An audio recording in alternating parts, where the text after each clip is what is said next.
And ladies and gentlemen, how you doing? Welcome to the show. This is the Paranormal Portal. I am Brent Thomas, and you are joining us live here on this fine June. I was going to say September. What the hell? I just about stroked out there a second. June 30th, and we're just about to jump into July here, but we've had a hell of a June. It's been a phenomenal month full of some amazing guests. And some of them were just so good we had to have them back again because that's just how we roll here on the portal. But before I go any further, let me welcome my good friend and co-host, Mr. Don Longbeard, to the show. Hola. Everybody, what? Oh, there we go. Hi. You know, I've been mutinied. You've been mutinied, lad. So, how you been, Don? You know that since last night I've been, it's been same thing. Same All thing. good. All Oh, good. Really? You just got nothing to share? Nothing to say. Just ready to get our guest on. I mean, gosh, there's a couple questions I want to ask him, and that's the way it goes. But and you can always expect a great answer. So, but anyhow, no, I didn't do anything really special today. Just No. I'm sorry. I did do something special. I cleaned my hen coop. Oh, did you really? Yeah, cleaned my head coop, threw some, diatomaceous earth in there to take care of the mites, and put in some new cedar chips. So yeah, I mean that's exciting, right? Right. I guess that'll work. Yeah. As far as excitement goes. Yeah, it was just the height of just woohoo. Absolutely. Oh, good God. Absolutely. But, ladies and gentlemen, it is my great pleasure to welcome a great friend of the show and a friend of ours as well. I mean, he's just an amazing man. Yep. He's been on the show just recently, but we had to have him back. It was just too good to let it go without getting him right back in the door. But let me welcome Mr. Jim the Bear King to the show. Welcome back, Bear. Yay! How y'all are? We are doing great, brother. How you doing? It's an honor to be back. I felt like I let everybody down by not answering all the questions, but I talk too damn much. But I hope I keep it interesting anyway. You definitely do, and I think that's the key is that, if you were just, babbling on about nothing that made any sense, it'd be a different issue. But everything you bring up is absolutely pertinent to the behavior and some intricacies and insights into this fantastic being. So, nobody would dare get into your flow because you're educating all of us every time. Educating. Yeah, exactly. Educating. Yeah, I beg to differ with you. I need both of you to explain that to my wife. For some reason, it don't come across that well. But yeah, I don't have no reason to bellyache. No, that's great. Well, and you're right. We did get into the question and answers on the last show, and you're right. We made a lot of headway, and the problem is that we still got more to go. So I'm glad that you're willing to come back on so soon after, and we can get back into this and get to some more of these questions. So I guess that's a great place to start is getting to the questions here. So let me pull up the emails that we got in, and we'll start off here. Sweet. Now, Bear, we did actually get a real current message in from a local guy here, and I thought it was really interesting because this also mirrors a lot of what Cindy talks about. Cindy Goodbreak, of course, Right. who's a great friend of ours as well and a friend of the show. Very good. Yeah, Very good friend, and a fellow outlaw from Idaho. absolutely. Yep. So she's just right in the neighborhood here too. But I would just like to read this to you because it just came in and I thought it was so interesting, and I would like to hear your take on this. But this happened, the event that he's talking about, and this is from a listener named Monty Heil, and he said on August 2nd, 2017, sometime between 2 and 3 a.m., my wife and I were sleeping in the loft of the garage, above the garage. The best windows on each side of our bed were open, or the west windows, rather, allowing the cool morning air to circulate. We live in Six Lakes Estates near the base of Butler Mountain in Sagal, Idaho. We were awakened by the sound of coyotes yipping and yapping the way they normally do at various times of night. They went on for a couple of minutes when suddenly the sound of a screaming cougar interrupted their song. Then the cougar's scream was suddenly cut off and followed by the most god-awful roaring howl either of us had ever heard. It was excessively loud, much louder than either the cougar or the coyotes, and it sounded, strangely enough, like a cross between the roar of an African lion and an air raid siren. Yep. It was a deep sound, not shrill like a siren, and it lasted about 15 seconds, and then it stopped. And and the night became deathly quiet. The neighbors, I would too. yeah, the neighbors' dogs had become subdued. The owls and other night birds were silent, and the coyotes must have cowered away into their holes. My wife started shaking, hid her head beneath the blankets, and said in a very frightened manner, "Honey, what was that? What was that?" I whispered that I did not know, and I quickly decided that I really did not want to know. And we haven't heard it since, but we listen every night. So that's Right. his encounter. And this is just, the end of last year, but we just made, Don had just Yeah, I bumped been into him, introduced to yeah. this man recently, and he wrote it in. So, Right. You know what's interesting about it, and thanks, Monty, for sending this in. Especially in the eastern half of the United States, I always designate eastern anything east of the Mississippi River. Western, which is not fair because it covers a lot more territory, anything west of the Mississippi, But in the eastern part, a lot of people mistakenly call what we know as a booger or a Bigfoot scream as a panther or a painter or a catamount or a wildcat screaming in the night. mm-hmm. And that was the logical answer given to a lot of people, especially in rural communities, to be a logical answer. Everybody always gives a logical answer because they don't want to give an illogical one. You got to remember, Bigfoot is not allowed to be in existence for Right. whatever reason, but, it's not supposed to be there, but Mm-hmm. it is. And a lot of interviews that I do personally and other fellow outlaws when we are contacted, one of the first things is we heard a panther scream or a cougar or a wildcat or whatever, and that's why Monty's letter is so interesting. He not only described the coyotes, then he heard the cougar or the puma or the panther or whatever you want to call it. He heard it scream too. And then he hears something that sounds like, he said, a cross between a lion and a siren warning. But, we call them a damn T-Rex scream. Mm. I mean, it is loud. It's so loud it'll rattle the inside of your chest depending on how close proximity you are to it. And thank God that they was in the safety of their bed and the whole 9 yards. What they overheard probably was your classic, what we call it is a Bigfoot harvesting. That's where a troop or other members of the family unit work together to harvest coyote. And a coyote's normal response to anything when it's threatened is to make as much damn noise as it can. It tries to. One coyote can make you think you're listening to three. Yep. And then when you got 3 or 4 coyotes raising 10 times worth of hell like that, you thinking you're hearing 20 of them. But that's how coyotes, when they are preyed upon, respond, is they just commence to raising all kinds of hell and yipping and hollering and whooping and raising 10 times worth of hell. I think they do it to confuse whatever's chasing them, but it don't work with a Bigfoot. Sure. Now, let's say that this was going on, and this little old cougar, and you hear me call him little, like I run into him every day in the eastern part of the country. I mean, that's another creature that over here, the Game and Fish Commissions deny it even exists on this part of the country.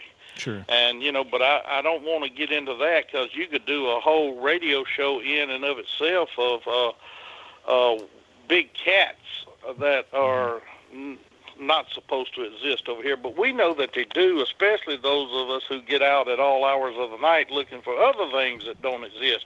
If you're out there, you're going to run into some stuff that'll make you scratch your head several times. And we've run into our share of mountain lions or pumas or cougars, whatever you want to call them, panther. Or they normally, everybody calls them black panthers over here. But it sounds to me like that a poor old wandering through the location panther got involved in amongst all this coyote hunt. And when he did, it sounded like the he-bull of the Bigfoot troop just decided, well, I done had enough. And we've actually have heard that happen before, you know, when something interrupts a hunt, that it's sort of like the alpha or the sub-alpha, and it's normally the alpha and the sub-alpha, which is underneath him in the hierarchy of their primitive logic, that gives vocal commands, and when they get perturbed or teed off or just normally pissed off, they'll just raise unholy hell. And it sounds actually like a cross between a T-Rex scream that you heard from Jurassic Park when it first come out. And that's not even bumping the new movie at all. Because once you heard one T-Rex scream, like, you know, everybody's used to hearing that for real anyway, you've heard them all. But chances are that's what they heard. I'm so proud that when they, Monty sent in this description, he was able to identify the sounds that he heard. Getting back to what I originally started with, in the eastern part of the country, you know, people would say, man, I hear these panthers scream all the time, and it sounds like a woman screaming. That is probably 75% of the time is the description of a panther. But wait 1 minute, you know. We all grew up watching Walt Disney and Daniel Boone and, you know, even more recent wildlife films. When you hear a panther scream on TV, it's more like a cat sound. There's nothing about it that sounds like a woman screaming. Sure. And there is a very huge difference between a panther screaming like a woman and a Bigfoot screaming, which is 9 times out of 10, when they describe it as a woman screaming, it's normally a Bigfoot. Oh, okay. Wow. That's pretty great to hear. You know, because I know what you're saying, and I know that a lot of animals can make some pretty incredible sounds that you wouldn't expect. Like foxes can sound all kinds of weird. Oh, a fox. I've watched fox turn novice people that went on outings with us. First time they've ever heard a fox in the wild. Sure. And, man, they jump 10 feet straight up in the air, do the 360 while they're in the air. They look like the road runner going somewhere, but he ain't going nowhere. His wheels are turning, and he ain't getting no mileage. Yeah. And a fox can make people come unglued if they're not familiar with what a fox sounds like. Right. And even bobcats, or lynx, as some people call them, they call them, you know, it depends on what part of the country you're in. They can make some pretty strange noises, too. It's just, I recommend to a lot of people who want to do this as a hobby or whatever, because, you know, nobody's getting paid to do this, and there's a real good library on the internet. All you have to do is pick a certain animal and type in on your favorite search engine and say, well, for instance, what does a puma or a cougar sound like when it screams? That's all you got to do is type it in. And chances are it will send you to any number of pages where people have actually recorded cougars screaming. And you can differentiate and sort of listen to those sounds to more familiarize yourself with them before you actually go out in the woods. Sure. And that's a great piece of advice, and I think that's important, because even people that spend a lot of time in the woods may be really surprised with some of the real mundane animals, the sounds that they can make. I know I've been surprised. I'm still being shocked. I mean, the day I quit learning anything, the day I'm going to quit, because I know everything then. Yeah, right. But would you say probably what Monty heard would be what was referred to as the Ohio howl? The Ohio howl? Well, I don't think it was so much of a howl. When he said the siren-type scream, which they do have a call that sounds just like a siren. Okay. And it's long in length, it's long in volume. I can do a fair facsimile of it, and I hope I don't blast everybody's ears out. And it does not elicit any responses. And anybody that's ever watched Finding Bigfoot has heard them attempt to do a siren type scream. Uh-huh. And as you said, the old howl that is on the BFRO website, and there's other howls in there too from other locations. Actually, there's one on the same BFRO page from Mississippi of all places, and it starts out low and then it just builds in volume until it maintains a certain note for almost 30 seconds. Wow. And that's takes a lot of volume and some big lungs to be able to do something like that. It goes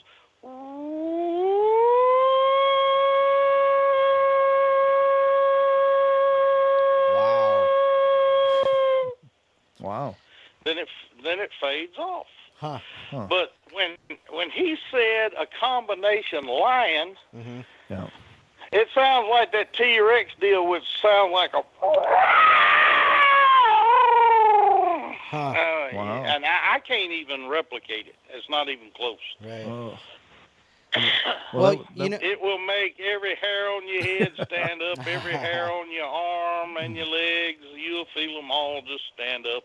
That's that sixth sense I mentioned in the previous show we did 2 or 3 weeks ago. That, that instinct that man is naturally lost because we don't have to rely on it anymore due to being civilized. Yep. What were you gonna say, Don? Well, Monty, when I was talking with Monty yesterday, he said that howl went on for like 15 seconds, and that is a long time and a long set of lungs. It is. And, a lot of people, Excuse me. they think they're looking or hearing something for a longer length of time than it does because it's actually more extraordinary from any other sound they actually hear. But a lot of sightings and a lot of things, I'd guess the average length, if you've seen one or was fortunate enough for one to present itself, or you caught one with his britches down while I was crossing the road, most sightings don't even last a full 60 seconds. Oh. So, what little you get, you better, treasure what you get out of the deal. But that's what tickles me, too, and I'm not putting other people down. When they see something that's 8 foot tall, or even possibly, I'll even push it the limits a little bit, 9 foot tall, and they're used to looking at people anywhere from 5.5 to 6 foot tall, but you see an 8 foot tall creature and he's 5 feet across the shoulders, which makes him huge. Oh man. And that sucker grows. I mean, we get reports of seeing 12 and 14 and 15 and 16 foot critters, and I'm sitting here saying, well, shoot, ground radar ought to pick that sucker up when he crests a hill. Yeah, that's a huge animal. I mean, think how tall that is. I mean, that's like that, that 12-inch bass you caught, and when you get through with the story, he's about 22 inches, Sure. Yeah. On 10-pound test. Yeah, but most of it is through ignorance, and a lot of people get upset when you say the word ignorance, but if you look up in the old Webster's dictionary, ignorance just means you don't know. Right. And when I use the term ignorance, I don't mean it as an insult. Sure. Because I know for a fact I'm ignorant in a lot of things. Right. And I'm the first that will freely admit it. But ignorance has been taught to be a word that is a slur. And I don't use it that way. Ignorance just means you don't know. And when you're confronted with something you don't understand or don't know, it tends to grow on you, especially when you can't guesstimate the distance between you and it, and then you're comparing it to something that maybe you imagined it was standing next to this spot here or whatever. But see, it could actually even be closer to you than the trunk of the tree that they're measuring it up against, which would, once you walked up there and stuck a darn slide ruler up that tree, it'll probably go up to 12 foot tall. But see, you really don't know unless he's reached out there and he grabs the trunk of that tree, and you know for exact fact that he's standing next to that tree. Right. Because it's all about perception. Yep, you're absolutely right. That's a great point. Very good. Okay, so basically our first question that we'll get to, and we got about 5 minutes before the first break, so you may want to break up your response. Well, that'll give me time to think about it so I can really hit it just right. Well, it's kind of a two-part question. And this is from one of our longtime listeners, Taz, and I think she's down in Arizona. Is that right, Don? Taz, yes, I believe so. Arizona. Okay. I think she is. My question is, does Bigfoot creatures live in the desert areas? We always hear forested or mountainous places, and are initially inclined to be aggressive to other creatures, such as humans, or is it a learned defense mechanism? And her actual name is Tanya. Oh, okay. I like Taz, though. Yeah. That's got pizzazz to it, and I love Tanya's choice of Taz. That's a badass name. You ain't gonna do it, sister. But I'll briefly say this, and then we'll get into it more. I'm watching the clock. I think I got 5 minutes before I better shut up. But as long as there is a free flowing water system, and I know in deserts, I'm not real hip and up on deserts. Most of my research has been in the South, Texas and Oklahoma, which I do consider southern states. But that's as far west, other than I went to New Mexico last year, and I did come close to Arizona there because we was at Farmington, which is on the border, up there at the Four Corners. And I do know for a fact that, streams and rivers and all, will go out of sight, go underground, and then pop up other places. Well, if it's a free-flowing water source, and it has canyons, and it has enough cover, and it has a healthy supply of coyote, possibly white-tailed deer, antelope, wild hogs, javelinas, things like that, readily food supply source, I have no problem saying that they're there. There's reports from Arizona. There's reports from New Mexico especially.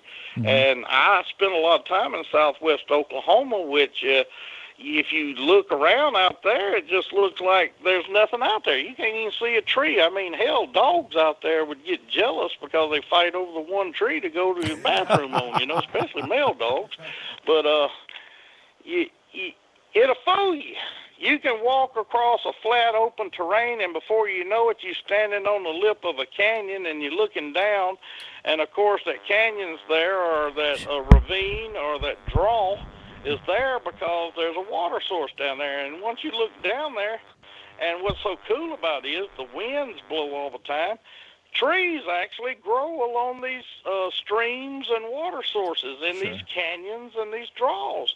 But where the tops of the trees breaks the plain across what you looked at earlier, looked like flat ground, with the winds blowing, normally, the force of the winds will knock the top side of the trees, so the trees are actually camouflaged until you walk up on the lip of that draw. And you can look down into a canyon or whatever that can meander for miles as long as the water source is there. And I know that the water's few and far and in between, especially in drier, more arid climates. But I also know that it does proliferate game and wildlife that could sustain Bigfoot. Their numbers may not be as large as they are in more heavily forested locations, but that does not mean that they can't adapt to it. And already knowing that streams and rivers and creeks and things like that go underground for whatever reason out there in Arizona, I mean, there is a very strong suggestion that these things love cave systems. Well, heck, if the dang water sources go underground, it's got to go through a cave system. Right. Yeah, very true. Yep. And that's we got about 30 seconds before the break, so that's probably a good place to hold for the second part of that. But Oh yeah. ladies and gentlemen, we of course are joined tonight by Jim the Bear King, who is here to answering questions from listeners. And if you're in the chat rooms and you have something you really want to ask, we can probably do our best to squeeze it in. So let Don know, or let me know if I happen to be looking, and we'll try to get it in as well. But we're going to try to get through as much of this as we can tonight, ladies and gentlemen. But it's a great discussion as always. So grab a drink, use the restroom, and we'll be right back in a couple minutes here. Don't go away.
Initiating the truth frequency. This is Truth Frequency Radio.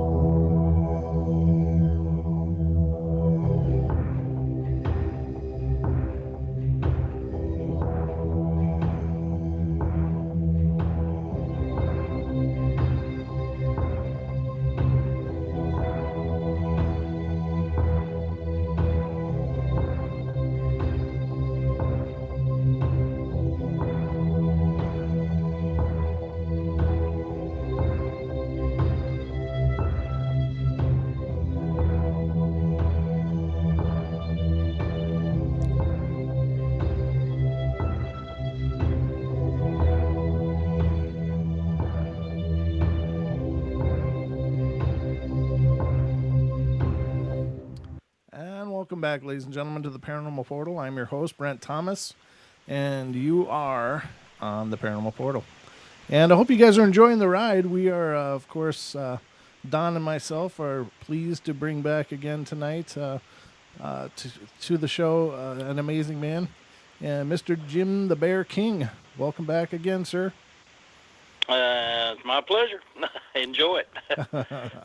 Well, now there was the last question, and ladies and gentlemen, we're doing listener questions for the bear to answer regarding the Bigfoot, Sasquatch, booger phenomena, and he is going through a list, and we just had a 2-part question, and so you answered the first part, but what about the aggressiveness towards people?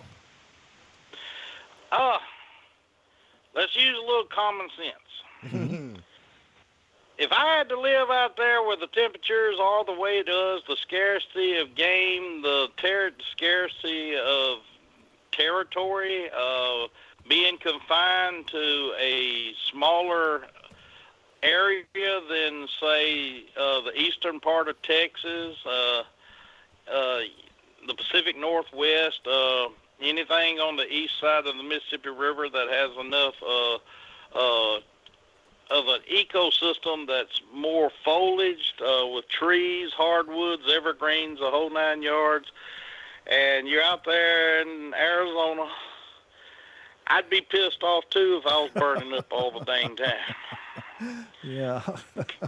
Well, you know, that's a joke in a way, but in a way it's not, because the scarcity of I'm saying it wrong. Scarcity? Not having enough territory to cover. Mm-hmm. They're very possessive of what they do have. And, you know, anytime you do have a water source, especially in a state like Arizona, and before you know it, you look up and they're building trailer parks or housing units all around a water source because, well, all you have to do is tap into the water source because you got to have water to survive or run a municipality. Mm-hmm. Who's always losing out? It's going to be the wildlife, and nothing's more demanding than a part of the wildlife that has a intellect that is more on a human type level. But you got to remain primitive with it. I mean, I've always said that these things are very smart. I know that they can count up to 5. Most of them can count up to 3. It may not be 1, 2, 3, 4, 5. It may be ooh, ah, ee, ah, ooh, or something like that, you know, in their logic. Is that because they've got 5 fingers on each hand or 5 toes on each feet? It's very possible. I mean, let's get rudimentary about it. But, and I don't mean what I'm going to say next in a derogatory manner. Please don't take me to be uncouth and unfeeling. I describe a full-grown Bigfoot matured out to have the mentality of a 5 or 6 year old child that has a Down syndrome type problem. Okay. And when, you know, when they pitch a fit, and I'm not being disrespectful here, the older they are, they've got the body of a man or a full-grown woman, but yet their mental capacity does not get that high. And when they, you know, it's not like a 3 or 4 year old actual child hanging a fit. It's a, you know, let's just use a human as a comparison, a 35-year-old man with a mental capacity of a 4 or 5 year old child pitching a fit. Right. Or, you know, having a fit. And you got to look at everything, the situation, the resources, the situation that it's in, and that would lead more towards aggression. Because, I mean, when you was born into an environment and that's been your whole world, and then all of a sudden these strange mechanical machines come in there, I'm talking about bulldozers and things like that, and they start leveling down the trees so they can string up house plots and lots to, you know, designate land usage for humans, that would piss me off too. Right. Yeah, absolutely. And for us, it's an inconvenience, but for them, it's their life. It's everything. Yeah. Because, see, then let's go a little farther with that. I'm not going to overly go with it. It's just to get my point across. Sure. Say that you already have limited areas where there's limited resources, because, say that enough of these family units are pushed on top of each other in a location that probably could only sustain maybe 6 or 7 at the most, and you've got about 15, 20, or 30 all living in one little group of trees, Mm-hmm. In a canyon somewhere.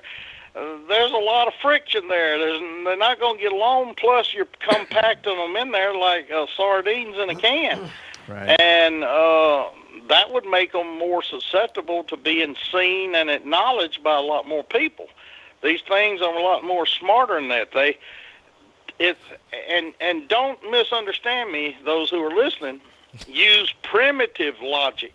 Don't use human logic. It's human-like, but it's primitive, very primitive. Right. And for survival purposes only.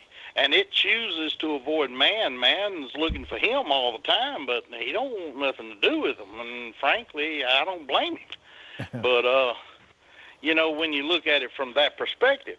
But when you start crowding and you take habitat away from some that's been there for decades or generations, and then it's gone, all you're doing is forcing that family unit over to another area that's probably already has creatures there that's been there for centuries and decades too, and it just makes into a volatile situation. Right. Yeah, absolutely. I suppose as encroachment happens, then they're displaced and they got to encroach on some other territory. And right. Yeah. And speaking along that, I told you the first time I was on the show back in February, I think it was, the very first time I was on the show, Mm-hmm. that these things, I done lost my train of thought here. It'll come back to me if I ramble on this. But these things, oh, hell, I'll think about it later. Well, we were talking about, building and then moving them over and encroaching it onto other creatures. Oh, yeah, that's what it was. A lot of times it seems like the government and the BIA, Bureau of Internal Affairs, it usually deals with a lot of the First Nation people, reservations, things like that. They're constantly acquiring land that they make federally protected land. Uh-huh. Mm-hmm. And then you've got the states, individual states. I'm not talking about Arizona anymore. I'm talking about generally overall. They acquire X number of acreage to use for water sources, like they'll create a huge water source where 2 or 3 rivers come together with a dam-type environment to supply water for a lot of people under the pretenses that they're controlling flood control, things like this. Then you got military installations that are spread out. You don't have a 10-mile military reservation. If you look at any maps you look at, and you look at military reservations, it's a large plot of land. Now, I give the reasons for it. Federals want to make it a park. State wants to make it a park, or to house dam water control. Mm-hmm. Then you got military installations. But let's look at it from a perspective a lot of people don't look at it as. Are these locations actually protected zones for creatures that they want to give them a place to habitat? Yeah. That brings up a question that I asked Cindy a while ago, but I don't think I really got much of an answer. And it was in regards to something like this. But, to me, sometimes it sounds like they're out there culling these families or these troops, because maybe we're pushing too many into one spot and it's causing issues. Like, What was that called? confrontation. Yeah, exactly. So, do you think that they may be also doing that? Is culling out the troops or the herds or the families? Well, what would be the best? I know this: they can't contain something like a Bigfoot. If Right. they could, if the government could contain and control something like a Bigfoot, you don't think this wouldn't be on the show? I mean, it'd be like something that everybody already knows exists, whether they've ever actually seen one. Not like we're talking about a wolf or a Right. grizzly bear. I mean, how many grizzly bears have I seen in Alabama or Mississippi? Zilch, not a none. I know where I have to go to see them, but I take for granted because I see them on TV. I see them on nature documentaries. I read of them in encyclopedias of books and so forth and so on. So there is such a thing as a grizzly bear, just because I've never personally seen one except maybe in a zoo. And that one, he's got it made in the shade, so he's not really a true grizzly bear. Yes, he is, but he ain't, because he's not in his natural environment being and doing things that grizzly bears do naturally in the wild. But you can't do that with a Bigfoot. Right. I'm thinking the best way you can do something like that is to give it firearm-free zones. And think about what the first rules are when you go into a federal national park or a state-regulated park or especially a military installation or complex. You've got a lot of acreage, and see, when hunting pressure due to each state's regulated hunting seasons start happening, and everybody starts shooting at antelope or white-tailed deer or elk or whatever they're hunting, these things hear this, but they also are smart enough to figure out, well, hey, if I just wander over in that direction a certain many miles, I'll be in a location where I won't have to hear that, because, and they know that they're in a safety zone, but they don't understand that it's a safety zone created by the government. Right. Yeah. And see, that even applies with larger animals, white-tailed deer, elk, anything like that. Once hunting pressure, that's, trophy hunters, the ones that want the big racks so they can mount them on the wall to show everybody how much testosterone they got flowing through them, which I'm not knocking that, As long as you use the meat from any game that you harvest, I'm fine with that. Right. But even the biggest deer of all, white-tailed deer, recognize these safe zones, and that's where these smarter ones and the ones you see in Outdoor Life and all these other magazines that you just said, Lord, I wish I could see a creature like that in the wild.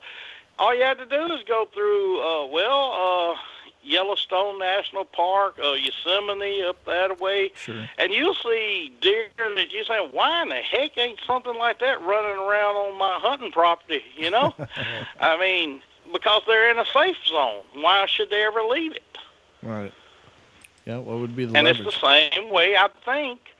It's an unspoken, I mean, yes, the government gets benefit from it. State gets benefits from it. And, of course, you using this land, these military reservations, installations, that's where training and things like this go on. But, it's also a safe zone. And, over a period of time, the animals, Bigfoot, white-tailed deer, whatever, figure out, hey, I can go over this certain range over here, and I won't have all these cats with thunder sticks shooting at me, Yeah, exactly.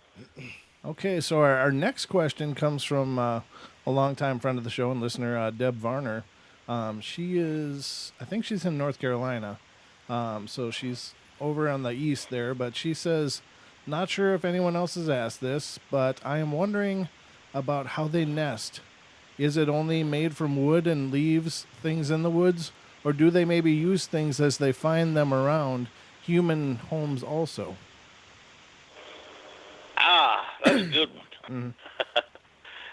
I have found old old abandoned houses or old abandoned sheds or old abandoned barns in the middle of nowhere. Only those locally who hunt these areas or have access to these areas know these things are there.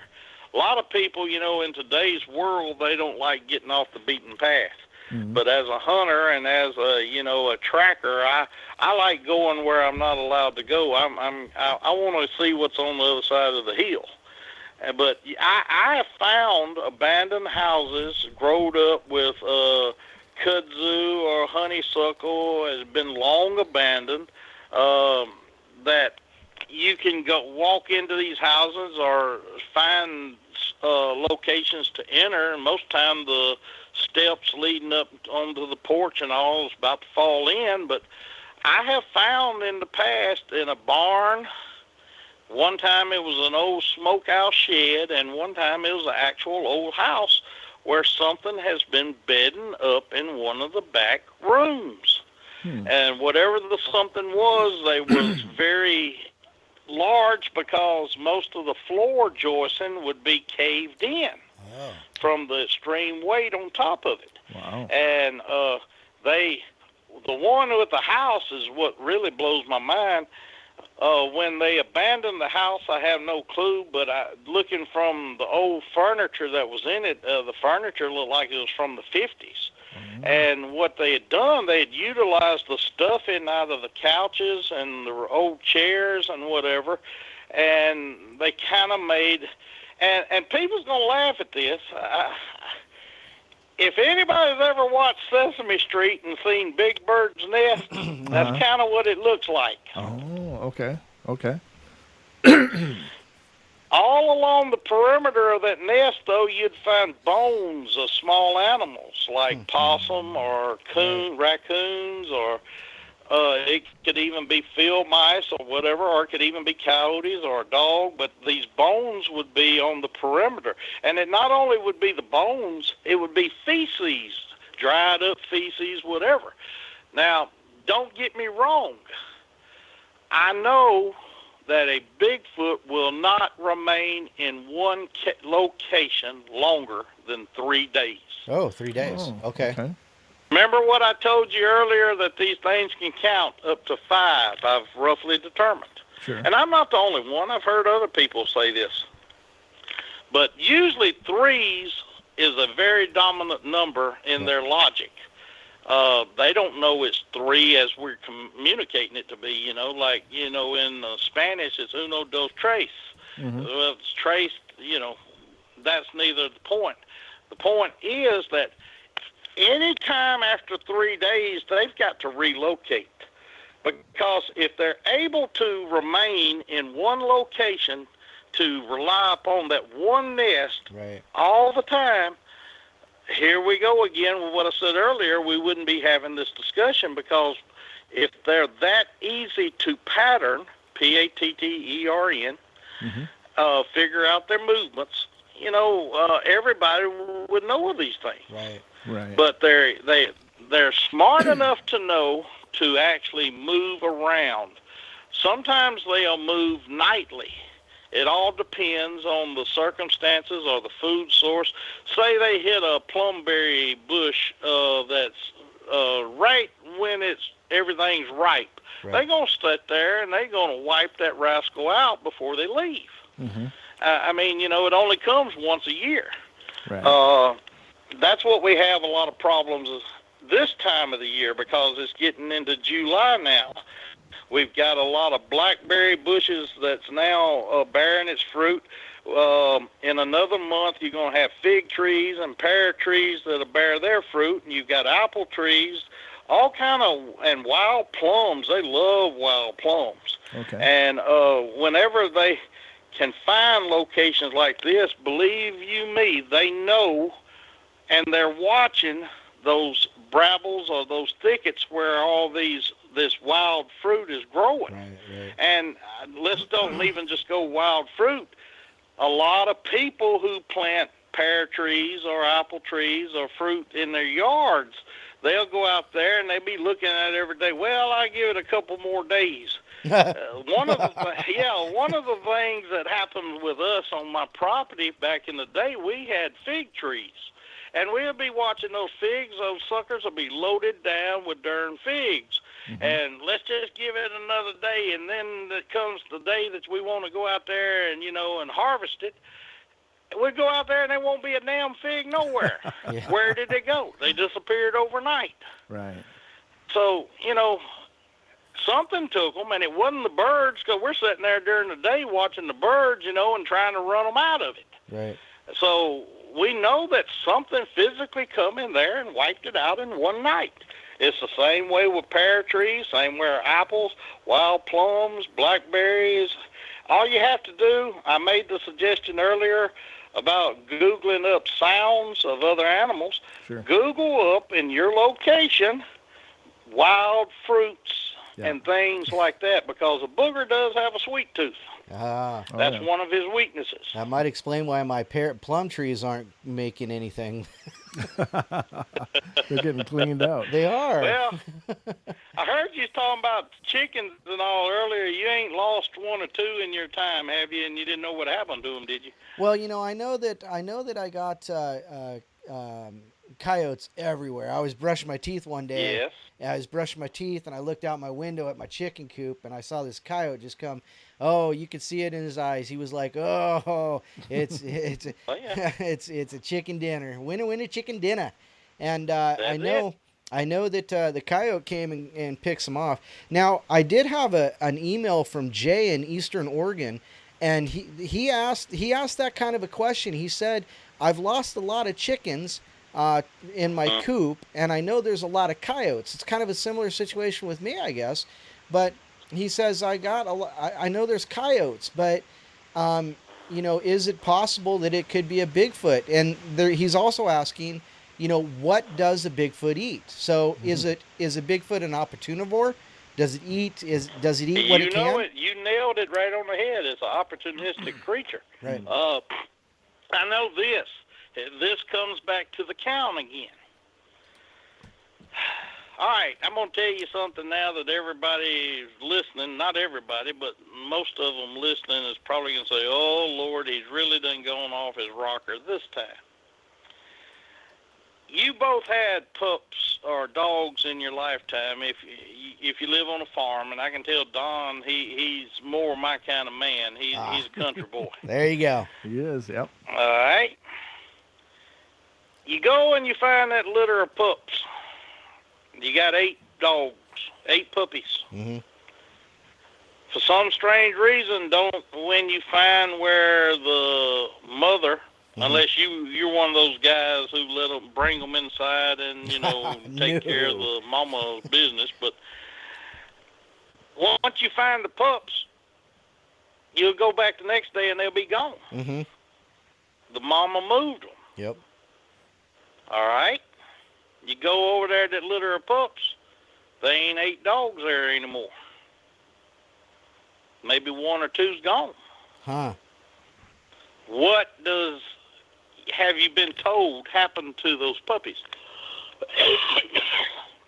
Oh, they may have been sickly. So the mother benevolently buried it. Well, where's the dead carcass of the ones that didn't make it? Mm-hmm. Now, let's get back to that count of 5 again. Mm-hmm. Bigfoot can count up to 5. After 5, it becomes you have more than 5, so you're not going to miss more than 5. Oh, wow. An interesting thought. Yeah. Okay? You don't have but 5, so I'm not going to fool with that because you might miss one of the 5. Huh. Same theory applies with cats and kittens. Mm-hmm. Same thing applies with chickens, with ducks, with rabbits and hutches. A Bigfoot will not wipe out all of its food source. No, yeah. What you will find, anything after 5 becomes more than, and so there's less chance of you sitting there scratching your head and getting all upset over losing 1 dog out of 8. Right. Oh, But okay. if you ended up losing every puppy in one fell swoop, what's going to happen? Somebody's You're going to going to start get looking. concerned. Yep. Yeah. Huh. Do y'all see where I'm going with this? Oh, yeah. Absolutely. And we're just about to take the hour break now, Bear. So we'll come back. That's a good place to stop. Absolutely. It was absolutely a Let professional everybody think stop. about that one between the break, huh? There you go. Yeah, absolutely. So, ladies and gentlemen, we are joined by Jim the Bear King tonight. We are doing question and answer, Bigfoot question and answer. So, don't go away if you're just joining us. We got a lot more to go here, so we'll be right back in a couple minutes.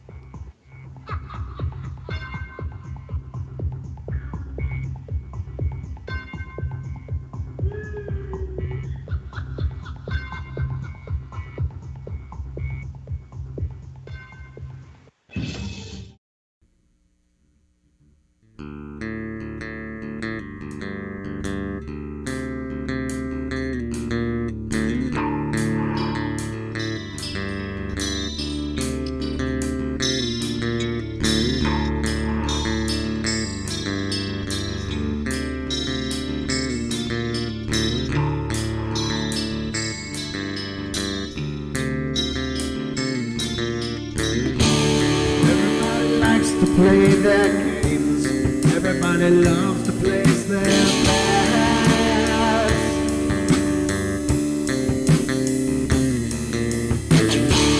They don't understand the price I paid. They don't care to comprehend.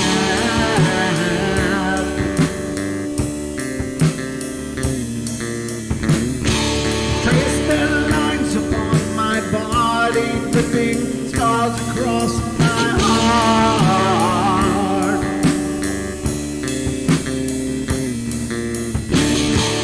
Raging anger boils inside me as their lies keep falling apart.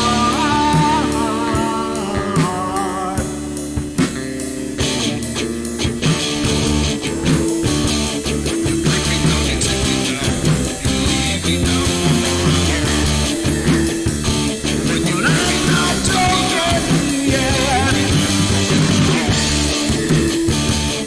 I'm not broken yet. I'm not broken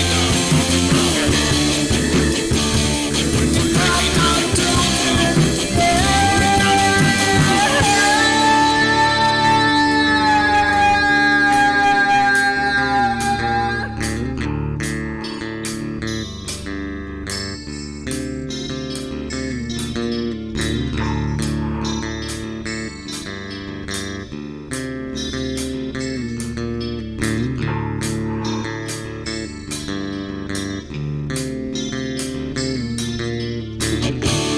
I am finished with my silence. I am not a stupid boy.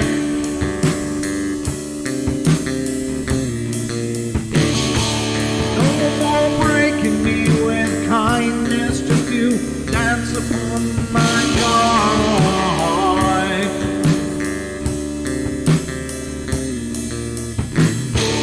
Leading me with empty promise. You're just another fucking gas.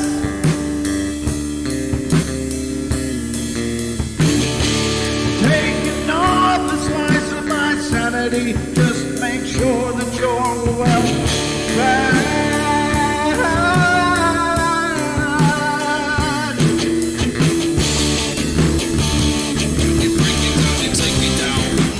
FR Truth Frequency Radio.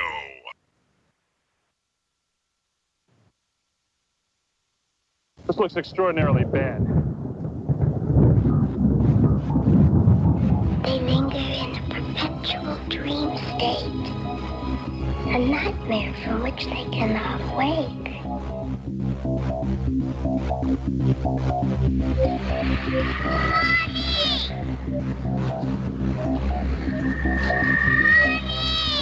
I can't see you, Mommy.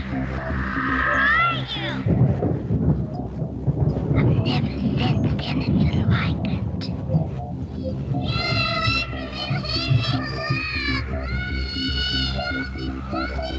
Carol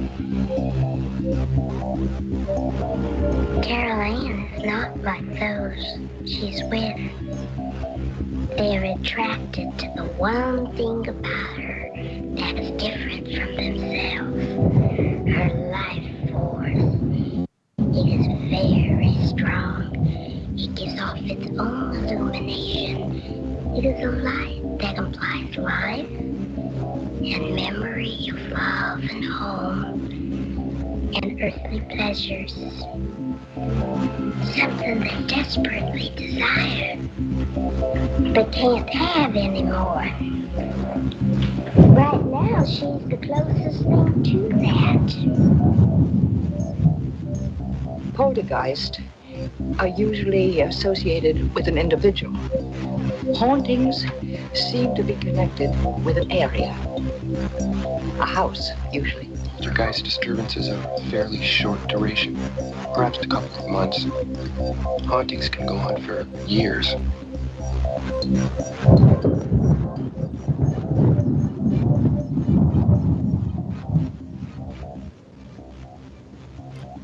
Welcome back, ladies and gentlemen, to the second hour of the Paranormal Portal. I'm your host, Brent Thomas, and we are just rolling this night away. It's been fantastic. Great discussion, great points, great information.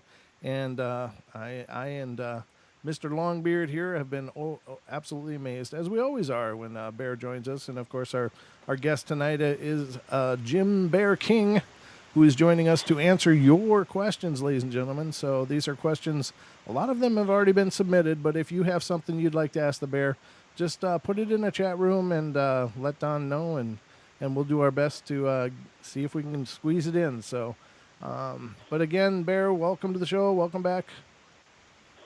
One other thing I'd like to add to what I was saying before break. Yes. Talking about the 5, and then after 5, you have more, and so you won't miss 1 or 2. Mm-hmm.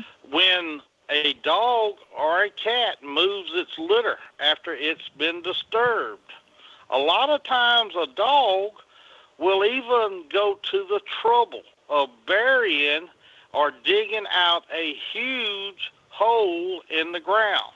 Mm-hmm. These holes, if you'll try to stick your arm in it, they're out of your reach. Oh, okay. Why do dogs go to that extreme measure? Is it just to keep it from its faithful owner who feeds it every day? It knows who feeds it. Why does dogs go to that extreme? Why do cats, when they move their litter of kittens, go to their extreme, and it makes it worse than an Easter egg hunt or hide and go seek? It's because it's not you they're moving them for. Right. Mm-hmm. They're moving them for the protection of their offspring. Okay, right. That makes perfect sense. Yeah, absolutely. Let's see. Well, let's get to another one here and see what kind of light you can shine on the next one. So that was Deb's. Okay, and next is Randy's. Okay. This is Randy. I don't remember exactly where Randy is now. I don't remember either. Yeah, I'm sorry. I don't know. I think she's in the south there somewhere. Perhaps New Mexico, Arizona area as well. But she is asking, would you consider Bigfoot to be a protector of the forest?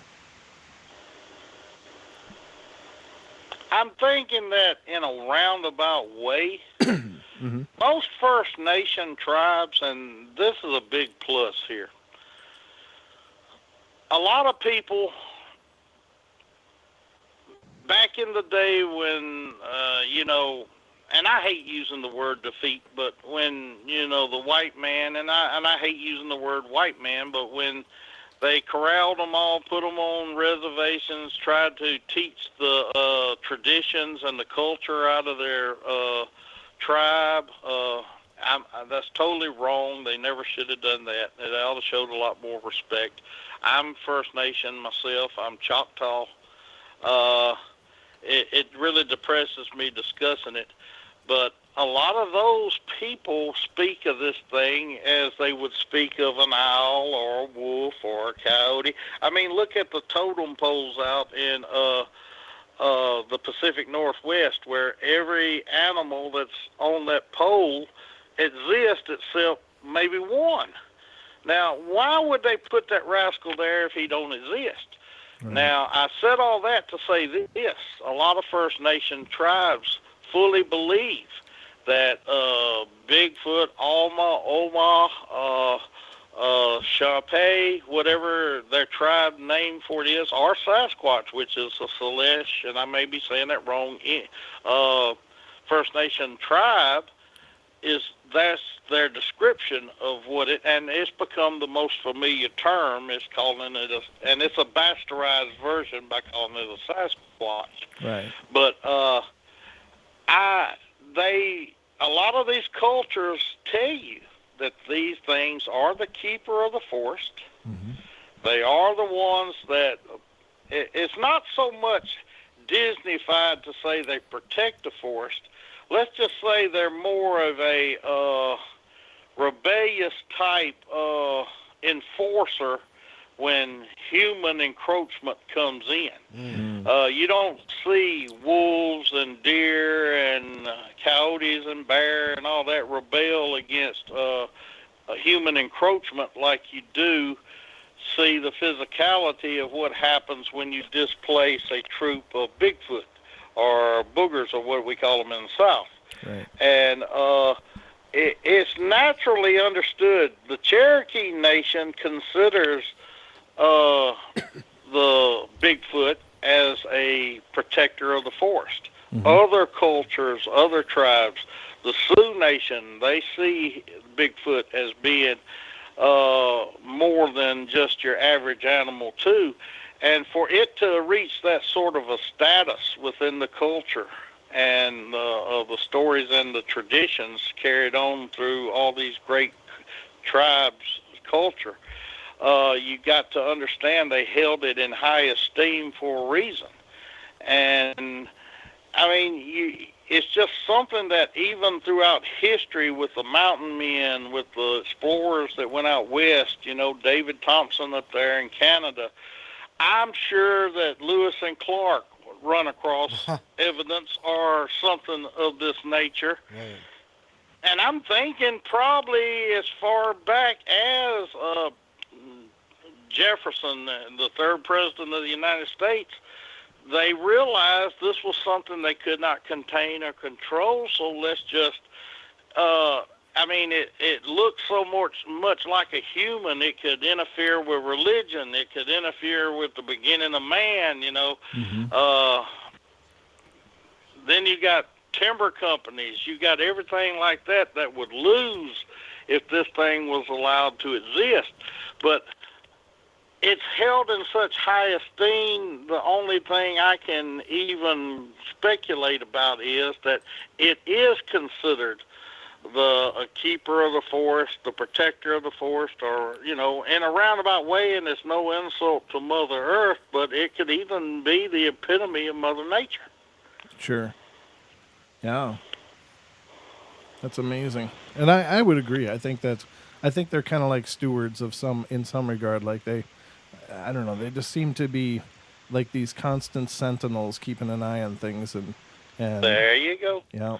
Well, they keep their eye on everything else. Why not? Yeah, exactly. They sure do. Well, thank you for that. And that was did you find out she was from Oklahoma? Yeah, she's from Tulsa. Tulsa, yeah. Okay. Tulsa, Oklahoma. Sounds great. So, sorry about that, Randy. Love Oklahoma. Love doing a lot of work out there with Bigfoot. Oh, yeah, there's some really, really big stories have come out of there of events that have happened. Yeah. Yes, they have been. and I heard them from you when you were, on the Outlaws, of course. You guys covered a lot of those, and it was just absolutely, they had me just riveted. It's like, oh my God. So. But you wouldn't think there'd be something like that in Oklahoma, and then a lot of people really don't get out and around. All they know about locations is from TV and from reading and things like that. Actually, they need to get out and around more in this country, and they'll find out that especially in the eastern part of the United States. A lot of people, when I first got into this off the internet back in 2000, that due to the internet's accessibility is why we're able to talk to each other. I mean, what are the odds, if it wasn't for the internet, that we'd even be discussing this for all the thousands of people that will listen to this broadcast? If it hadn't been for the internet, people of like mind would not be discussing this more on an equal ground basis than they would if we all remained ignorant in our own homes and just relied on TV and the written word. Mm-hmm. It's created a open forum for people of like mind to come together and share thoughts, share experiences, share suggestions and techniques on trying to perfect it to where we can get to the point. We have realized we're not out to prove this thing is real. We already know it's real. Mm-hmm. And we know that we run into roadblocks when we try to prove it, so why go and prove it? I think it's the Creator's greatest creation. Mm-hmm. I mean, why would not the Creator create something of this type of specimen to not take care of the forest in its own way? Mm-hmm. Absolutely. Now we got another question here, and this is, I don't know who this is. He didn't give me a name, but he goes by Java Jammer. And this is, did Bear try to get some of the Outlaws to start hosting paid outings because they could make a lot of money, which would operate similar to the outings Bob Garrett was doing in Texas?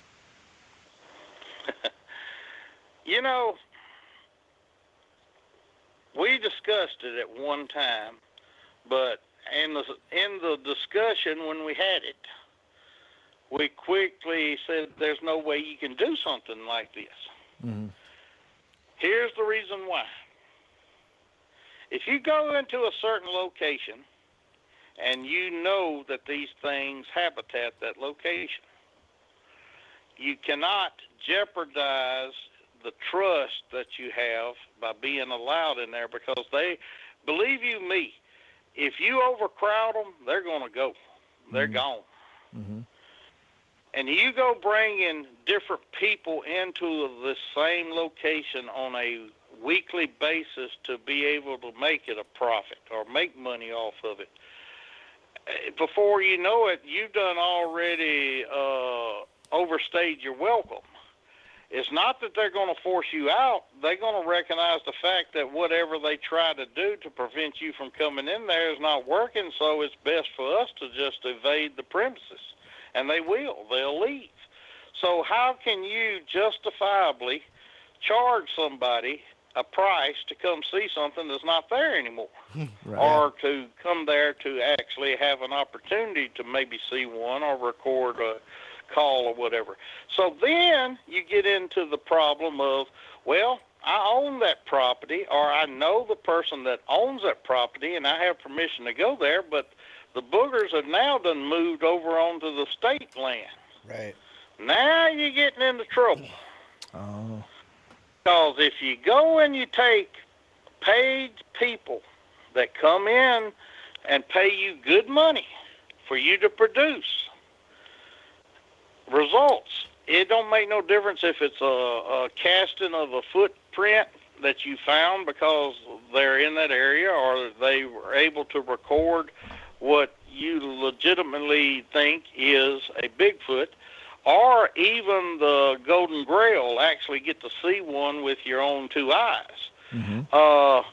Once they're forced over onto somebody else's property, or even worse, onto federal or state land, or even onto a military reservation, mm-hmm. and then I'm going to take that same bunch of people that I'm collecting money from, and I don't own the land, I don't have the rights to go in there, but I'm profiting from that state land or that federal land by taking them in there and showing them to them. So you don't think Uncle Sam or the states or the military is going to let you willfully do this constantly? Because you can even wear that location out. And once you wear that location out with the frequency of coming in there at any determined amount of times, even if you've done this 4 times a year, that's still too soon. It don't take but one time to screw up any trust that you may have established with these amazing creatures, and they're gone. Yeah, I'll bet. So you're putting yourself into a very liable deal here, and that's what unfortunately happened to Bob, as far as I can understand.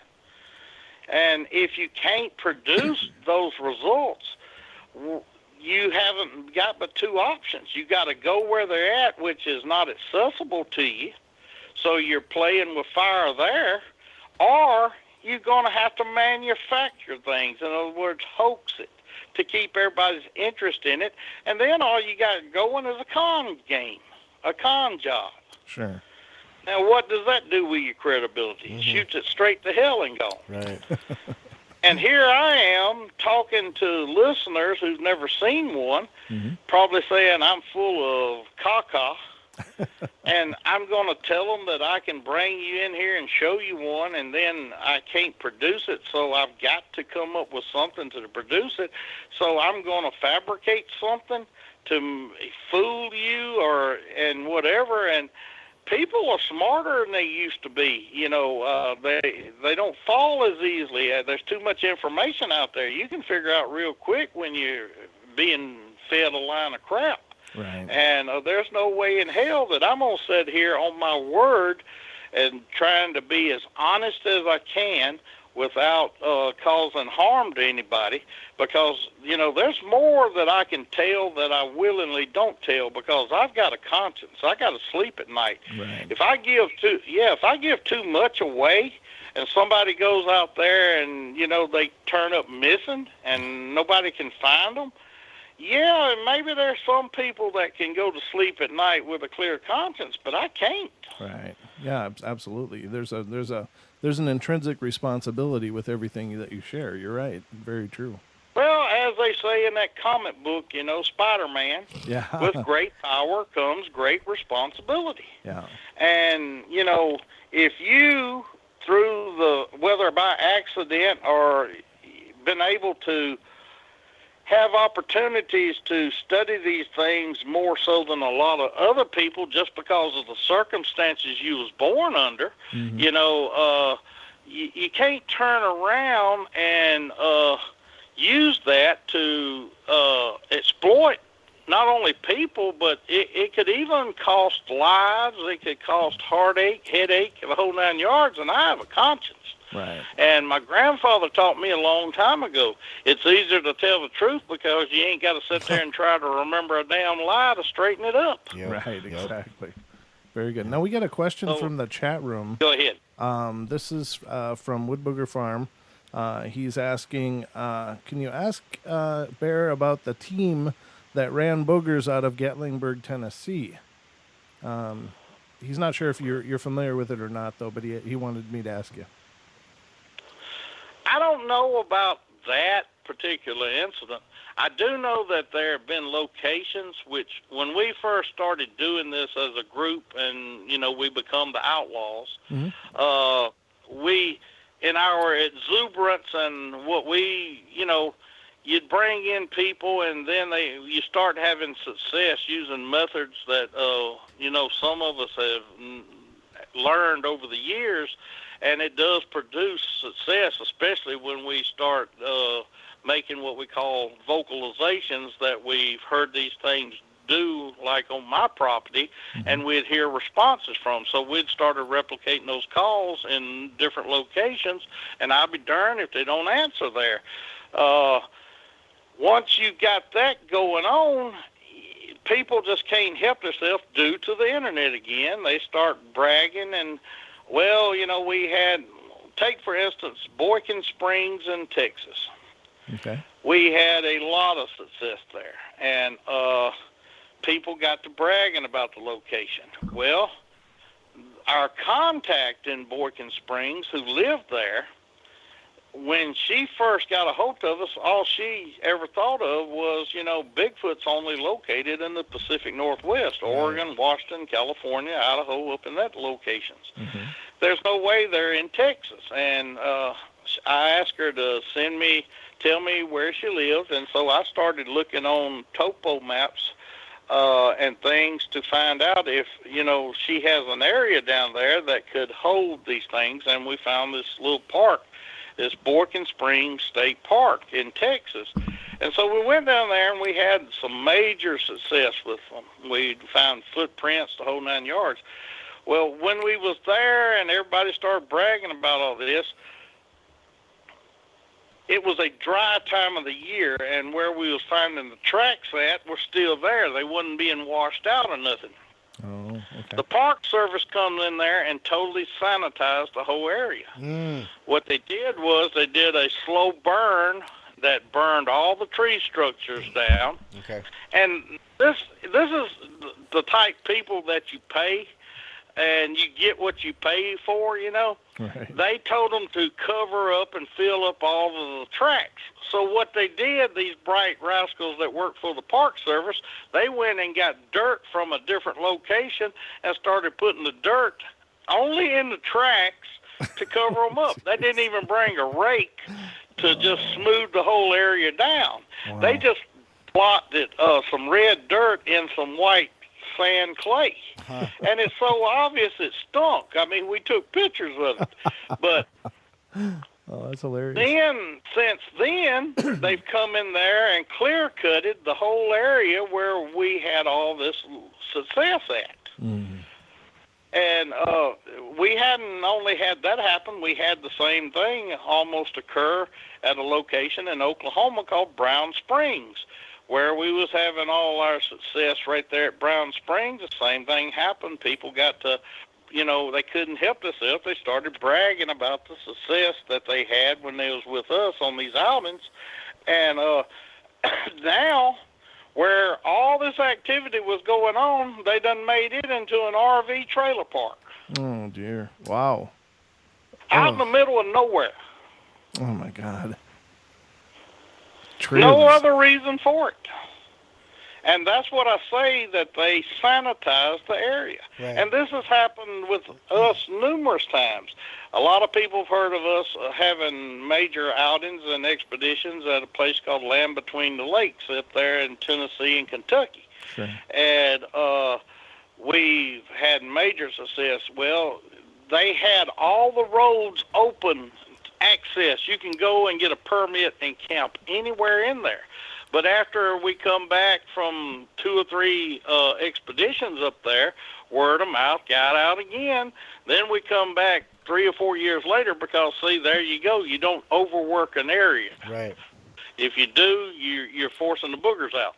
Mm-hmm. So we go back later, and all these places that they was letting you could just go to, you can't even go to them anymore. They'd have the roads chained off, iron gates across them, and there was no logical reason for it other than they wanted to keep you out of those locations.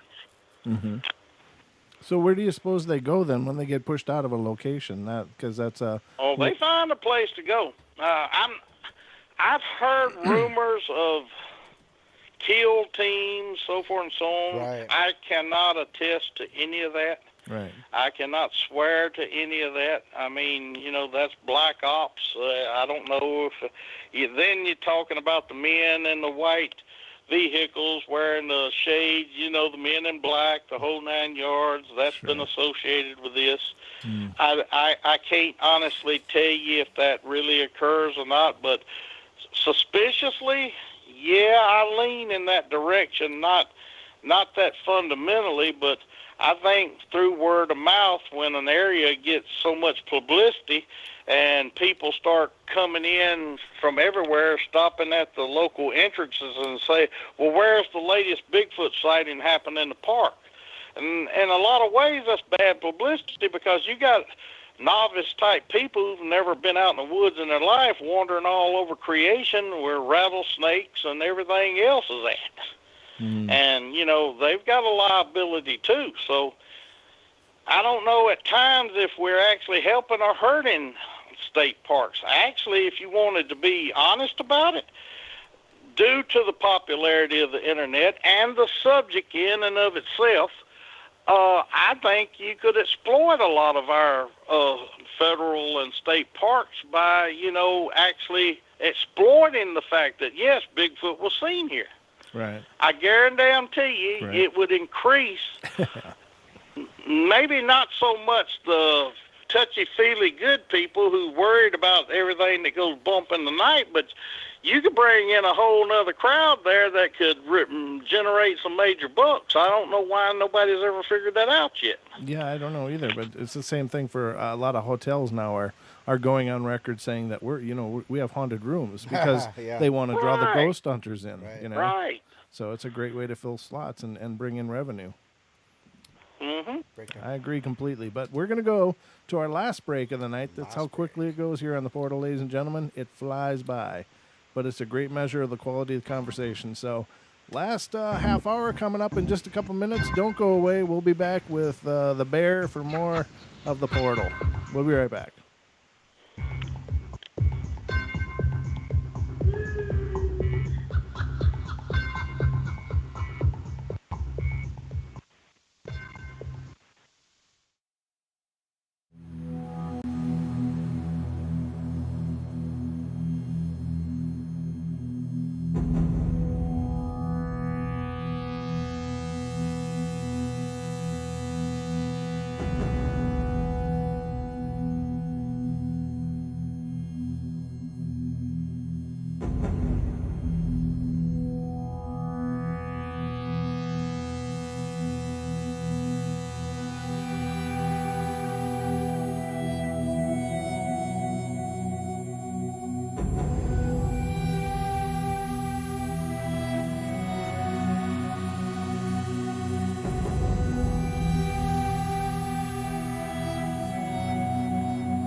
welcome back, ladies and gentlemen, to the Paranormal Portal. I'm still your host, Brent Thomas. I'm still sitting here and doing my best to drive the ship that is the portal through the amazing waters we're traveling today. And, of course, by my side is good friend and co-host, Mr. Longbeard. Hey, nice to be back with you for the last half hour. Last half hour goes so fast. I And, of know. course, ladies and gentlemen, we're joined by Jim Bear King, who is joining us tonight.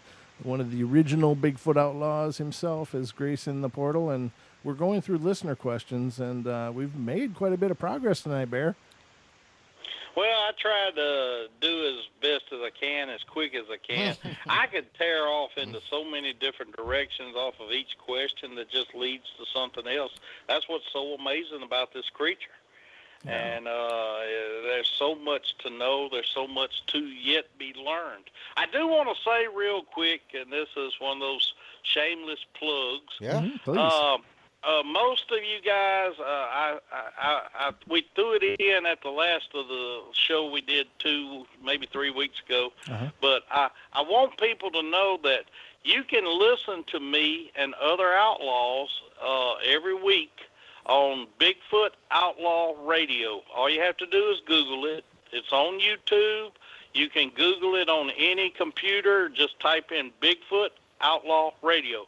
We also have a website that both of you guys have generously joined, and I'm so proud that you both did.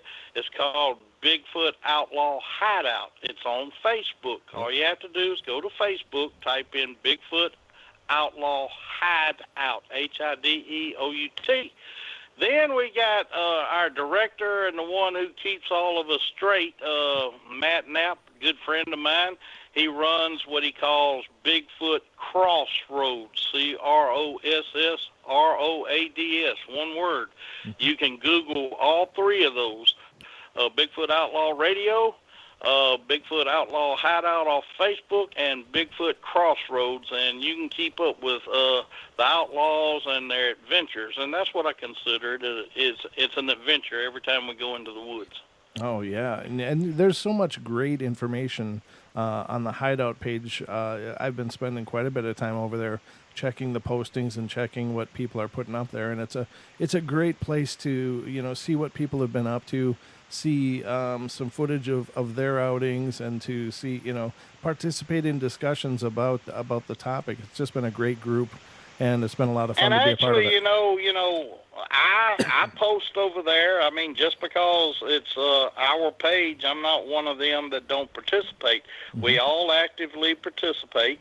And, of course, we don't sit planning in front of the computer all the time, because if we did that, we could never go out in the woods and make any more new adventures. Right. And I suggest highly, if you've enjoyed this and you'd like to check us out more better, just write those 3 pages down, and in your spare time, Google them, look them up, check us out. We've got archived every one of the shows we've done in 2008 up until 2010. There's a lot of information over there, a lot.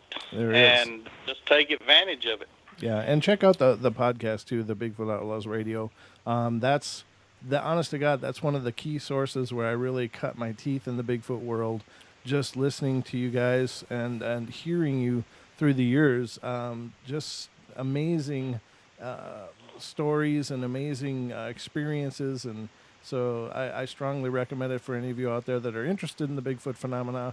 I wish we could cover it more here on the show, but it's one of those things that they do such a good job at it that I would only fade by comparison. It's one of those things. I love doing Bigfoot shows. It's a real passion of mine as well. But I could never do it as well as they do. So we just bring the Outlaws here to do it with us. There you go. We're the Outlaws outlaw. We appreciate the opportunity to come over here, and I'm not the only outlaw that would be more than willing to actually appear on the show, and I'd recommend any of the current outlaws that we have. They're very knowledgeable, and they'll only tell you the truth. That's one thing that we do stick with. We stick with honesty. Because if we have any weak points at all, it destroys the whole group. And we're very small, but that's why we're small, even after all these years, because we know that we can depend on each other to be honest. Mm-hmm. Absolutely. And you guys do a phenomenal job. So, yeah, check it out, ladies and gentlemen. You won't be disappointed. You'll definitely learn a whole boatload of information over there. So, but we do have a few more questions, so I'm going to hand it over to Don and let him handle those. Yeah, sure. Hey, actually, we have a question from a listener in Australia, and down there they got Yowies, is what they call them. Oh yeah. Hey, what is the comparisons between Sasquatch and Bigfoot and the Yowies? Is there like that a whole separate family type, or what are they? I think it's a subgenre. Mm-hmm. I mean, even the abominable snowman, and you got the Almasty in Russia. Mm-hmm. You've got different names. This thing is everywhere. Mm-hmm. I mean, I see variations of it. And if you look at the terrain at most of these locations, a lot of it's based on the temperament of these things, in regard to the intensity of the encounter or whatever. And Australia does have a history of these things, but you got to remember, in Australia, there's things out there that'll rip you apart and tear you up, and you got to be a bad SOB to be in Australia. So Yowie, he I'd hate to put him up against a booger. I'd figure one of these southern Bigfoot would run like hell from a damn Yowie from everything I'm hearing about them. Yeah. But, who knows? They might make up differences and take up housekeeping together. Ain't no telling. Sure. Wow. Okay. Hey, another. This one I thought was kind of funny because it always seems to be the case. We have another question from another listener, and they asked, if I ever see a Bigfoot, what should I do other than panic and take a shaky video? Well, they're not photogenic, as I said earlier, and the reason I said that earlier.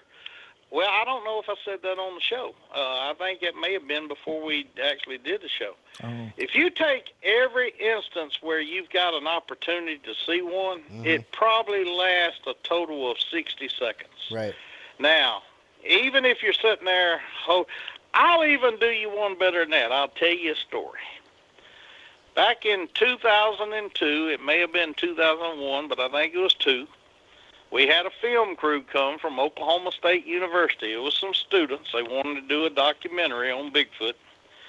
They come to my property in Mississippi, north central Mississippi. They've been with us. We had about 60 people crowded on my property, which I knew with that many people, you're decreasing the odds of having any real activity. I knew that these guys had come all the way from Stillwater, Oklahoma, with their cameras. All of them had cameras.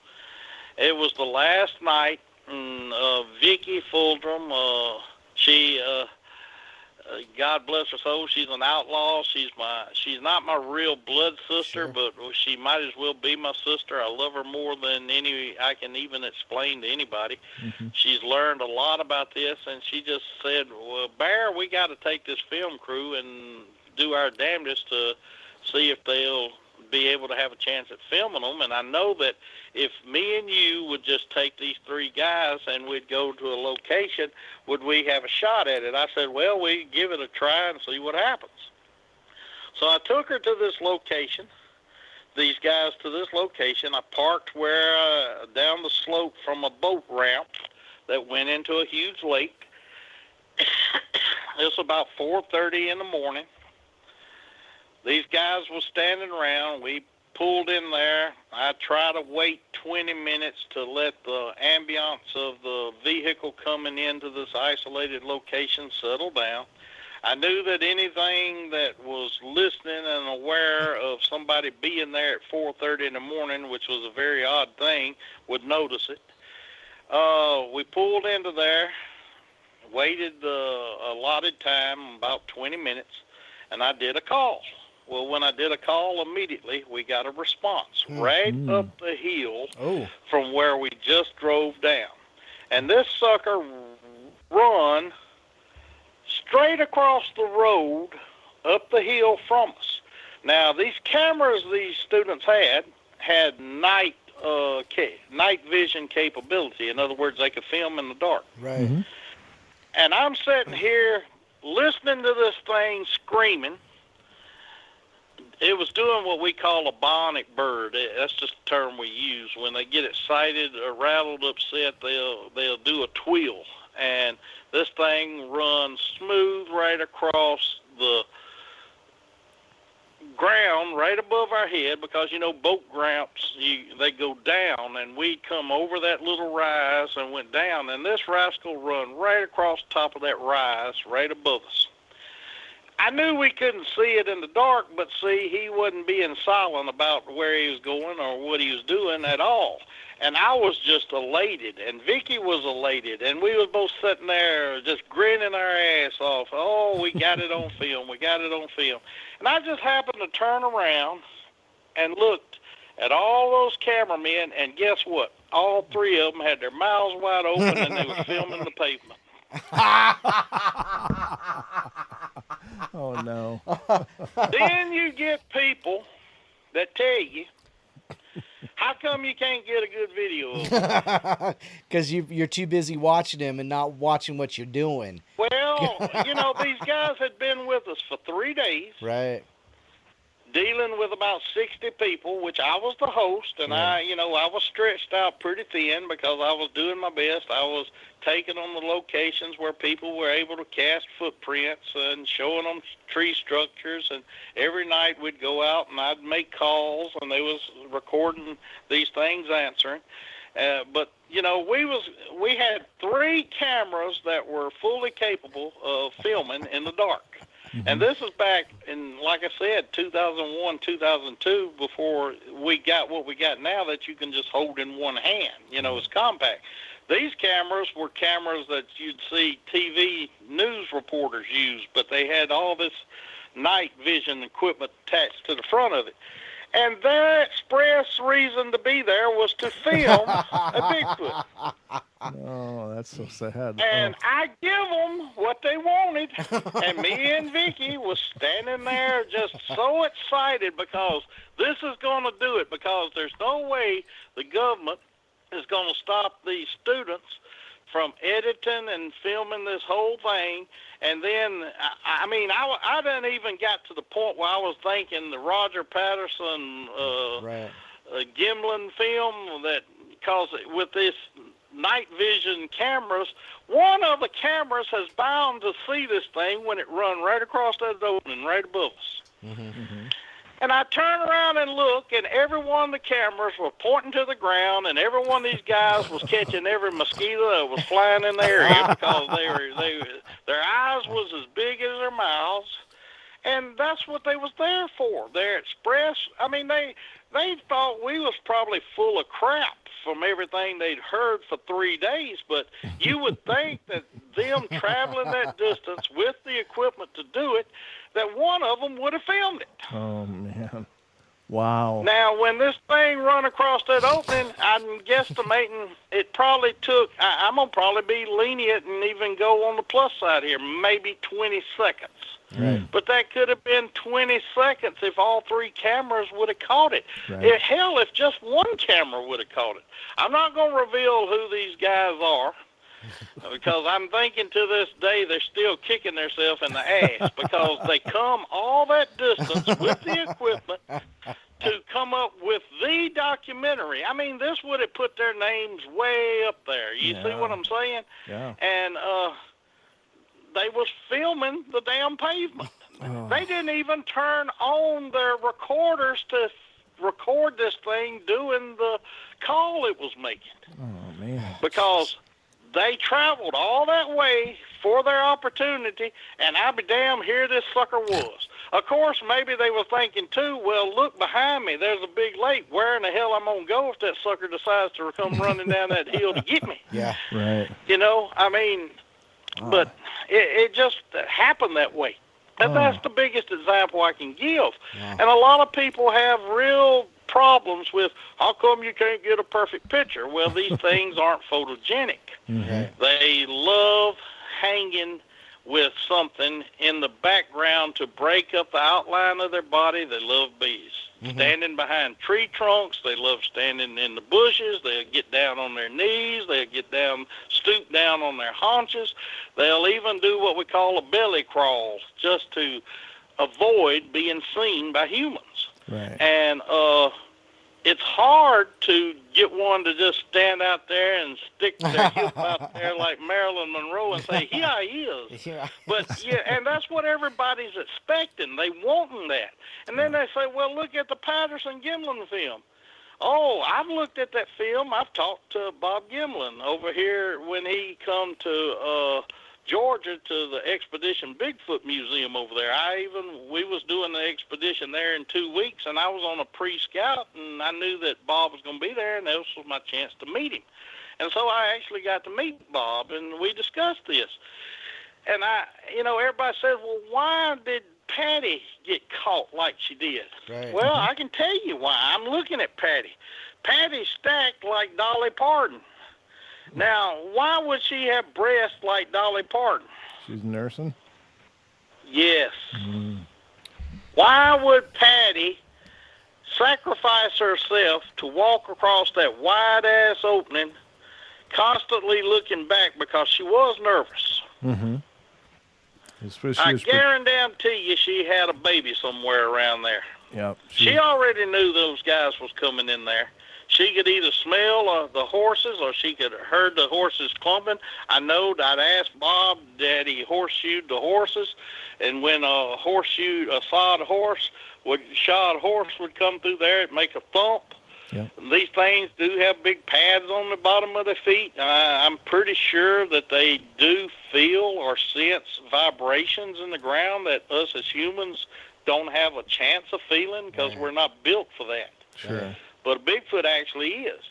And I'm thinking that she realized that she had to draw these humans away from her infants. So I'm thinking she stashed the baby somewhere in the general vicinity, and she just did her famous walk, the famous 58 seconds. And they are the masters of distraction, wouldn't you say? Yes. Yeah. Yes. The one that's keeping your attention, the one you need to worry about is the one that you don't hear nothing from behind you. Yeah. Yep. And that. I mean, a lot of people see solitary creatures, but that's for a reason. That's distraction, as you said, Brent. It is a distraction. We've learned that if they will keep you focused on three directions, you better have somebody watching the direction that nothing's coming from. Oh, right. Yep. So don't look where the sound is, look where the sound isn't. Right. Well, just be conscious of where it isn't, because that's where the fun happens. Right. It always has with us. It's always the side that don't seem like nothing's going on. Yep. So many stories and encounter stories that I've read, people are, nearly face to face with a Bigfoot. And then, they're thinking, they may be 20 feet or so away, but then they will hear this low growling behind them, spin around and look, and then when they spin back, the one in front of them is gone. Right. It's just like, wow. Right. Just amazing. Yep. It's teamwork. Yeah. They've been practicing it ever since the day they was born.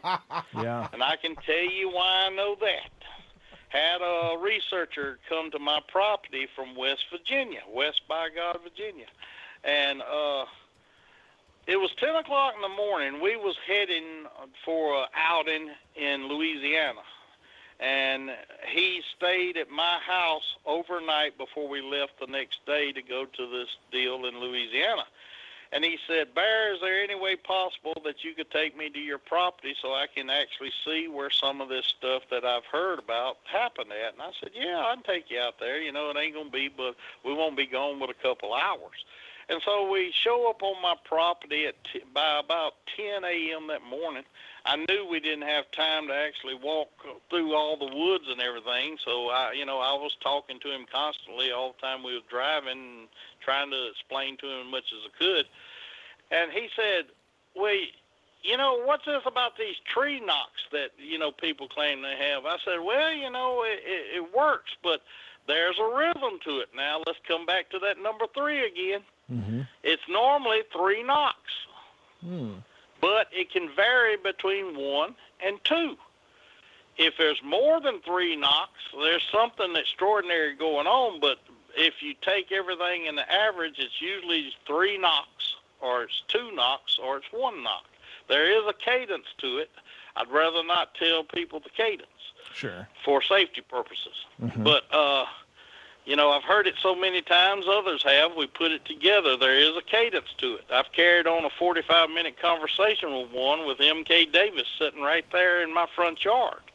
And I'm sure everybody who knows anything about Bigfoot knows who M.K. Davis is. Sure. And anyway, his name was Rick. He said, you reckon if you made a tree knock, because he knew he'd done already seen I had a dried old piece of hickory that I'd done cut down and dried out, mm-hmm. and I used that as my knocking stick, and I had this old utility pole over there that was perfect because we've been beating the hell out of it for years getting these things to answer us. Sure. And I said, well, I don't think we'll hear nothing at 10:30 in the morning, but I'll give it a shot while we're sitting here. And so here I go. And usually, and I'll give this much, 3 knocks usually mean, hello, are you alert, will you answer? I mean, that's their primitive logic. Sure. 3 knocks usually mean, it's like the phone ringing. Mm-hmm. So it's a measured cadence. It ain't bam, bam, bam. You got to go bop, bop, bop. You got to take into consideration the length of the arm, the force of the swing, the whole 9 yards. Right. If you rush it, you give yourself away, they won't answer. If you do it too slow, they won't answer. It's a cadence to it. Anyway, I did the 3 knocks, and I'll be damned, right off the bat, there's this huge creek right across the field in front of my place. It's real isolated. It looks like a little island out there, and it's pretty wild and tangled up there. Nobody goes to that island because it's out in the middle of nowhere, and it's a slough in there where the swamp's at. Mm-hmm. And I'd be damned if infant Bigfoot did not start crying. Oh. I mean, it started, it sounds just like a human baby. Oh, a lot of people listening saying, well, that could have been a fox. Yes, fox sounds like that too. But here's what told me it wasn't no damn fox. While that baby was crying, it was, what it was doing, it was responded instinctively to what it understood as being tree knocks from a Bigfoot. Okay. This was an infant. Mm-hmm. And while it was in the process of crying, here's what kind of happened. I'm going to try to do it. It was abruptly cut off, and then something started coughing at. Okay. Oh. It was reprimanding it. Right. That ain't no damn fox. My eyes got as big as those cameramen from Oklahoma State because I wasn't even thinking I was going to. I mean, these things amaze me all the time. I've learned something new all the damn time. Mm-hmm. And you ought to see Rick from West by God, Virginia. He was ready to hit the truck. And I said, well, man, they ain't going to run across the field. He said, that was a baby crying. And then that was, it sounded like a primate. Well, he called it a monkey, but I said, yeah. He said, what do you think happened? I said, hell, the story told itself. Right. The baby give away the location. The mama physically put its hand over the baby's mouth, and then it started reprimanding it. Yeah. Wow. That's amazing. Well, Bear, we got about a minute left. Is there anything you want to say in closing before the end of the show? No, that's why I wanted to get my plug in early. I really enjoy this, guys. Thank you so much for having me. Every one of you guys listening, 4th of July is coming up Wednesday. Yep. This country is in turmoil. Mm-hmm. Let's be Americans and enjoy ourselves Wednesday. Absolutely. Sounds like a plan to me. Amen, brother. And thank you so much for staying up late with us once again. And we really, really, truly appreciate it. And I will be in touch with you about getting in touch with some of the other Outlaws as well. That'd be wonderful to have them on. But ladies and gentlemen, we are going to be wrapping it up here. We won't be doing a Wednesday stream. I think we'll be doing it on Tuesday instead because it's 4th of July Wednesday. Yep. And I can't imagine a lot of you would be sitting around waiting at your computer for a portal. So we're going to probably squeeze that out on Tuesday night, and that way we won't miss it altogether. But make sure if you're listening on TFR, iHeart, TuneIn, TalkStream, you stick around for Jimmy Jean Into the Microcosm coming up next. But we love you all dearly. Be good, be kind, be nice to each other. Take care of each other out there, ladies and gentlemen. And we will see you on Tuesday night for our midweek stream. 7 o'clock. 7 p.m. And then we'll see you next weekend again. There you go. All right, love you all. Take care. Be good, be kind, be nice. And we'll talk to you on Tuesday. My bottle's empty.